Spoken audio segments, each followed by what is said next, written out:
Halo semuanya dan selamat datang. Hari ini kita bakal ngebongkar salah satu rahasia paling mendasar dari kehidupan itu sendiri. Kita akan melihat mesin-mesin kecil tak kasat mata yang kerja nonstop di dalam diri kita dan di seluruh dunia. Yuk, kita mulai perjalanan seru ini ke dunia mikroskopis. Pernah kepikiran gak sih soal ini? Setiap kita napas, setiap jantung berdetak, setiap pikiran yang lewati kepala, semuanya itu ditenagai oleh rentetan reaksi kimia yang terjadi dengan kecepatan dan presisi yang luar biasa. Jadi, gimana caranya semua ini bisa terjadi ya? Nah, jawabannya ada di dalam sini. Jauh di dalam triliunan sel kita, ada dunia yang super sibuk. Sebuah tarian molekuler yang rumit banget, yang bikin kehidupan jadi mungkin. Ini bukan sulap ya, ini tuh rekayasa biologi yang super canggih. Tapi, tunggu dulu, ada satu masalah besar di sini. Sebuah rintangan fundamental yang harus diatasi oleh kehidupan biar bisa ada. Dan masalahnya adalah kecepatan. Coba deh bayangin, kalau kita cuma ngandalin reaksi kimia terjadi dengan sendirinya, proses kayak nyerna makan siang kita tuh bisa butuh waktu ratusan tahun, bukan cuma beberapa jam. Kehidupan yang kita kenal sekarang, yang gak bakal mungkin ada.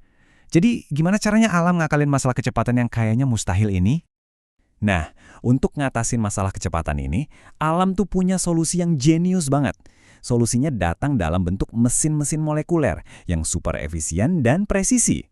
Dan inilah dia pahlawan tanpa tanda jasa dalam cerita kita, enzim.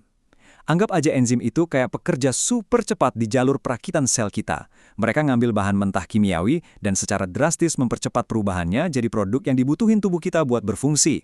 Dan ini dia nih, penampakannya dari dekat. Ini bukan sekedar gumpalan kimia biasa, tapi struktur 3 dimensi yang rumit dan elegan.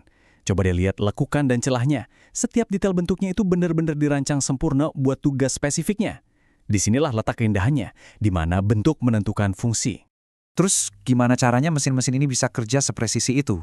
Nah, rahasianya ada pada sebuah prinsip elegan yang disebut spesifisitas, dan semuanya berawal dari bentuk. Enzim itu nggak asal kerja loh. Setiap jenis enzim punya target yang spesifik banget. Persis kayak kunci yang cuma bisa buka satu gembok, satu enzim cuma akan berinteraksi sama satu jenis molekul atau substrat tertentu. Nah, gambar ini nunjukin banget model kunci dan gembok yang terkenal itu. Substrat, si kunci, punya bentuk yang pas banget sama lubang kunci di enzim yang kita sebut sisi aktif. Kecocokan yang sempurna inilah yang memulai segalanya. Jadi, prosesnya tuh elegan banget, cuma 4 langkah. Pertama, substrat dan enzim ketemu. Kedua, mereka nempel. Ketiga, keajaiban terjadi. Reaksinya dipercepat gila-gilaan. Dan terakhir, enzim ngelepasin produknya terus siap buat ngulangin siklus ini lagi.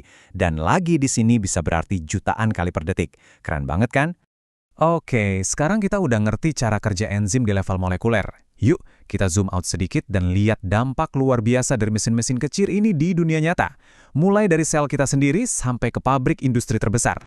Pertama, dan yang paling dekat sama kita tentunya, mari kita lihat peran vital mereka di dalam tubuh kita sendiri. Seluruh jaringan kehidupan yang kompleks di dalam diri kita, yang kita sebut metabolisme, itu sepenuhnya bergantung pada enzim. Enzim ini benar-benar ngelakuin semuanya. Mereka yang mecah makanan yang kita makan jadi energi, mereka juga yang ngebangun protein dan DNA baru, ngatur semua jalur metabolisme kita biar seimbang, dan bahkan netralin racun. Intinya, tanpa mereka, kita nggak bakal bisa berfungsi. Nah, karena perannya sepenting itu, enzim juga jadi target utama dalam pengembangan obat-obatan modern. Jadi gini, banyak obat-obatan paling efektif, mulai dari antibiotik sampai obat kemoterapi, cara kerjanya itu ya dengan ngehambat enzim tertentu. Dengan ngeblokir sisi aktif dari enzim penyebab penyakit, para ilmuwan bisa menghentikan penyakit itu. Ini benar-benar rekayasa molekuler yang sangat presisi. Dan jangkauannya nggak cuma berhenti di dunia medis loh. Pengaruh enzim ini meluas jauh ke berbagai industri yang membentuk dunia modern kita sehari-hari. Ini beneran keren banget sih. Enzim dipakai buat bikin keju lebih lembut dan jus lebih jernih. Mereka jadi bahan aktif di deterjen cucian kamu yang bisa ngilangin noda bandel.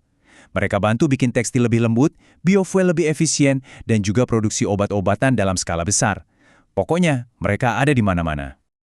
Oke, jadi setelah kita lihat betapa kuat, presisi, dan fleksibelnya enzim ini, apa nih kesimpulan besarnya? Gimana kita bisa manfaatin kode penggerak kehidupan ini? Ujung-ujungnya kita balik lagi ke ide utamanya.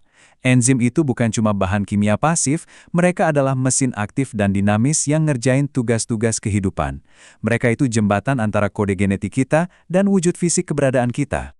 Dan ini ninggalin kita dengan satu pertanyaan besar. Kita udah belajar cara manfaatin mesin-mesin kuno ini untuk obat-obatan, makanan, dan energi.